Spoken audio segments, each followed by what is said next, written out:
I am with a local advocacy team that is supported and guided by the Friends Committee on National Legislation, which is a Quaker lobbying group in Washington.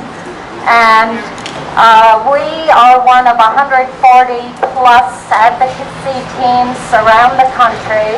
And for the past year, all the teams have been working to build relationships with their members of Congress in an attempt to get both the 2001 authorization for use of military force, which was passed just 3 days after 9/11, and the 2002 authorization, which is otherwise known as the Iraq authorization.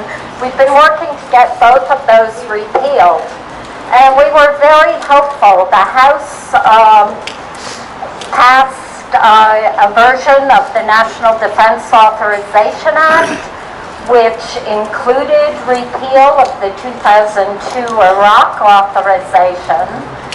And until the Wednesday before the final vote on the reconciled House-Senate version, that repeal was still in the bill, according to staffers who were in communication with FCNL's professional staff.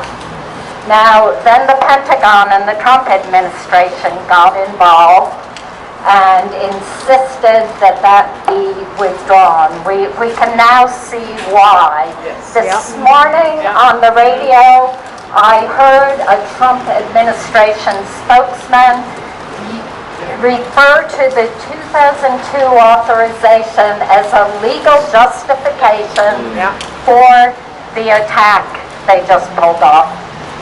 Now, it's easy to be discouraged with facts like that, but please don't be.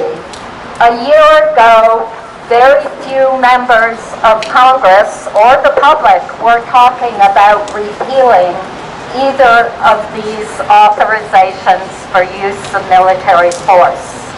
Now, there were, I don't know how many co-sponsors to Barbara Lee's standalone legislation to repeal the 2001 authorization, but by the time the NDAA got to the House, the majority of members of the House voted for that repeal.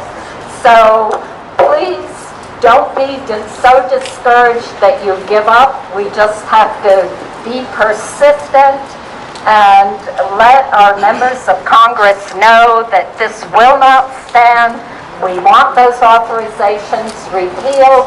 We do not want a war with Iran or any other country. Thank you.